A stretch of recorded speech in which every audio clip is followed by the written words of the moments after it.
मायावती जी का, लेकिन ऐसा नहीं है कि वो सिर्फ दलितों के लिए काम करती है, हर तबके के लिए काम करती है। और मैंने बताया कि इससे पहले का जो 5 साल दौर गुजरा है, उन्होंने ये नहीं देखा कि किस कम्युनिटी ने कितना वोट हमको किया है, बल्कि खुल करके उन्होंने काम किया, सबके लिए काम किया। लेकिन उस पर क्या कहना चाहेंगे? देखिए, हज हाउस का ये प्रोग्राम पहले से मायावती जी का था और उन्होंने ही ये पास किया था कि हज हाउस जो है हमें बनाना है, बनारस में बनाना है, गाजियाबाद में बनाना है। ये प्रोजेक्ट मायावती जी का था। उनका अगला दौर नहीं आया, जिसकी वजह से वो काम नहीं हो सका। उनके प्रोजेक्ट पर ये अब ये काम कर रहे हैं, लेकिन अभी तक जो है ये 5 साल दौर गुजर गया, सिर्फ वादे नहीं, लेकिन अभी तक पूरा भी नहीं किया। हज हाउस कहाँ तैयार है अभी तक? अगर ये चाहते तो 5 साल में तैयार कर देते।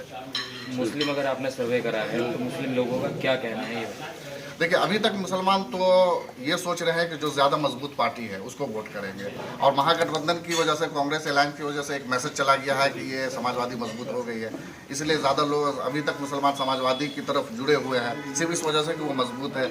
लेकिन अब हमारी यह कोशिश, हमारी इस मुहिम के बाद तकरीबन जितनी बड़ी ऑर्गेनाइजेशन है दिल्ली में, सबके सब, अभी एक सिंगल ऐसी कोई मुस्लिम ऑर्गेनाइजेशन आप नहीं बताएंगे जिसने समाजवादी की हिमायत में ऐलान किया हो। बल्कि कल भी हमारी जो ये हमारा एक गठबंधन है, मुख्तलिफ ऑर्गेनाइजेशन का ये एक फेडरेशन है, तो हमारी टीम के एक NGO ने यहाँ से गरीब नवाज फाउंडेशन ने, जो बरेलवी मकतब फ़िक्र से है, वहाँ लखनऊ से PC की थी, और सब लोगों ने मिल करके दिल्ली से PC की थी। अब अलग अलग इलाकों में जो है PC कर रहे हैं, और सब लोग समाजवादी को छोड़ करके बहुजन समाज की हिमायत में कर रहे हैं। कहीं आगे इससे एक यूनिटी का अंदाज़ा लगा सकते हैं कि मुस्लिम ऑर्गेनाइजेशन, मुस्लिम जो स्पिरिचुअल लीडर है या मुस्लिम जो रहनुमा है, वो अपने आप में कितना यूनाइट है।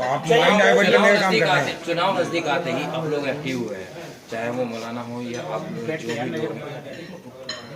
जो भी लोग हैं। चुनाव से पहले क्यों मुसलमानों की आवाज़ के लिए आप लोग खड़े नहीं होते? क्यों उनके हक के लिए आप लोग लड़े? देखिए, ये जब इलेक्शन का वक्त आया है, उससे पहले ही ऐसा नहीं था कि किसी को पर्सनल दुश्मनी है समाजवादी पार्टी से, या हम उनमें से कोई भी किसी पार्टी से अटैच हो। हमने कहा कोई भी किसी पार्टी का कोई मेंबर नहीं है, सब आज़ाद है। हम लोग अभी देखते हैं, एनालाइज कर रहे हैं कि किसके मैनिफेस्टो में क्या है, कौन क्या करना चाहता है मुसलमानों के लिए, उस पर गौर कर रहे हैं, और उस मैनिफेस्टो की बुनियाद पर आगे बात करते हैं कि जब किसी की पॉलिसी ही, अगर किसी, जैसे बीजेपी की पॉलिसी एंटी मुस्लिम है, तो हम क्यों उसके साथ जाने का। बसपा का तो मैनिफेस्टो ही नहीं है, क्यों सरकार बनाई? बसपा का तो मैनिफेस्टो ही नहीं है। अगर हम ये देख लें, देखिए, कभी भी आदमी अपनी पार्टी को मजबूत करने के लिए कहीं भी चला जाता है। आपको 89 का याद होगा, जिस वक्त मुलायम सिंह जी यहाँ CM बने थे, क्या बीजेपी का समर्थन नहीं था उनको? 89 क्या अभी जो है बिहार में इलेक्शन हो रहा था, और आखिरी वक्त में वो महागठबंधन से खुद को अलग करके हर जगह जो है यादव कैंडिडेट खड़ा कर दिया, सिर्फ बीजेपी को जिताने के लिए। क्या मुसलमान इसको भूल जाएंगे? क्या गुजरात के अंदर बसपा ने भी तो सरकार बनाई है, मायावती भी तो सरकार बनाई है, बसपा ने भी सरकार बनाई है, हम मानते हैं बसपा ने सरकार बनाई है, लेकिन बसपा ने कभी भी जो है अपने उसूलों से समझौता नहीं किया है, और कभी भी बीजेपी से उसका अलायंस टूटा नहीं है, बल्कि खुद से वो बीजेपी पर हमेशा प्रेशर बना के रही है और हमेशा इस्तीफा दे करके अलग हुई है।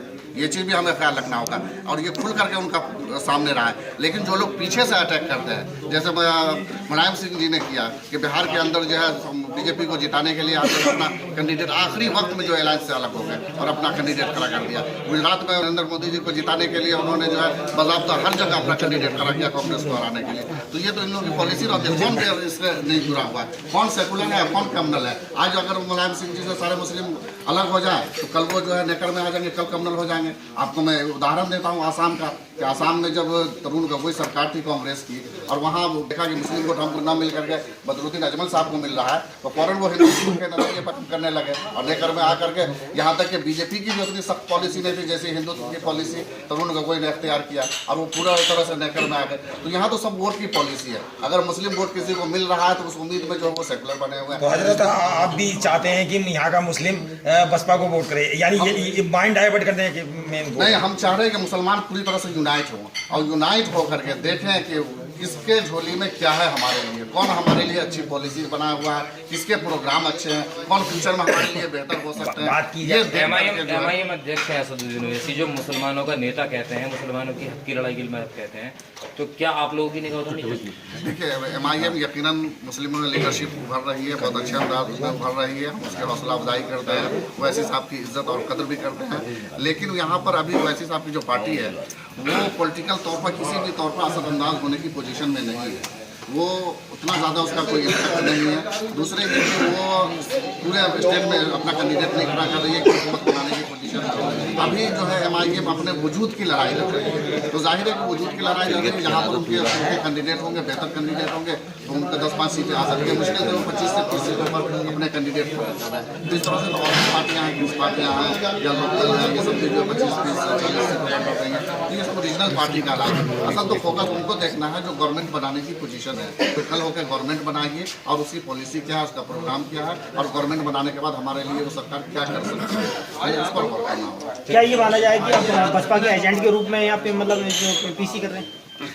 अब ये देख लीजिए कि यहाँ पर हम में का कोई भी आदमी क्या बसपा के से एसोसिएट है या BSP से जुड़े हुए हैं। अगर समाजवादी की बात करें तो आप कहेंगे कि समाजवादी के एजेंट हो गए। अगर कांग्रेस की बात करेंगे तो क्या कांग्रेस? समर्थन तो आप लोग कर रहे हैं एक तरफ तो हम जाएंगे ही ना, किसी एक तरफ तो जाना ही है। वोट समर्थन तो आप लोग कर रहे हैं, किसी एक को करना ही है, अगर उसको नहीं तो इसको करना है।